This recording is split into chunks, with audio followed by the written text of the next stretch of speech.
Worse than, as I just mentioned, President Obama says the US has evidence that chemical weapons have been used in Syria.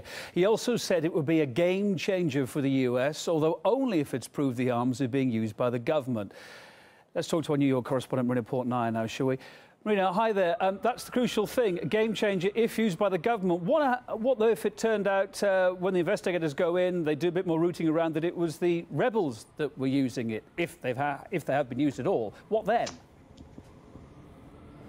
Well, U.S. President Barack Obama failed to address that option. The only option that he gave was a scenario in which he said if the U.S. finds out that the Syrian government has used chemical weapons against the rebels, then Obama strongly indicated that the U.S. would consider military intervention. But he did not address what would happen if it was in fact the rebels or members of the opposition that have used chemical weapons throughout this ongoing conflict and war taking place inside Syria. Now, this U.S. intervention, this ongoing two-year civil war has, of course, drawn the attentions of the U.S. and Western allies, and the West has taken the side of the opposition and indicated that Syrian President Bashar al-Assad has to go. But at this point, Barack Obama says that U.S. intelligence officials don't know who has used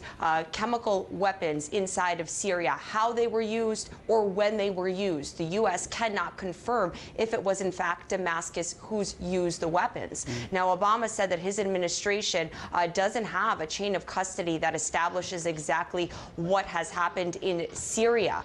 And in the meantime, Damascus and the opposition have repeatedly accused one another of using chemical weapons. On Tuesday, Syria's ambassador to the UN alleged that terrorist groups fighting alongside the rebels had used chemical material during an attack near the city of Idlib and attempted to blame that incident on the Syrian government. In the meantime, the United Nations says Damascus has so far refused to allow a team of experts inside the country to investigate the use of chemical weapons. But Syrian officials say they would like a detailed list of what UN officials would be probing before entering the country. But as going back to your initial question, the U.S. president has not indicated if the opposition in Syria would suffer any consequences if it is found out that they are the ones that used chemical weapons. Now, Marina was talking to a number of journalists today, wasn't he? Some other sensitive issues came up, were talked about. What were they?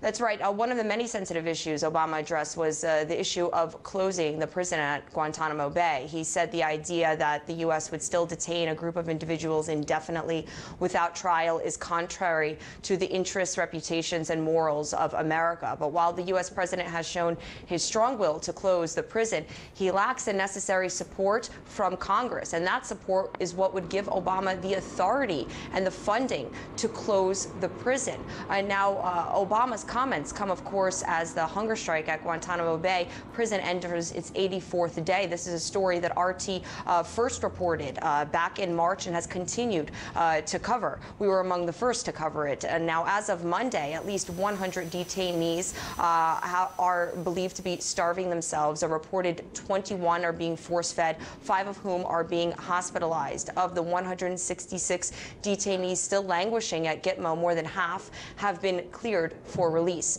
One other important issue that the U.S. president addressed in his press conference was the issue of the Boston bombings and Russia's cooperation in the ongoing investigation. That is what Obama underscored, that Moscow is very much helping Washington with its ongoing probe.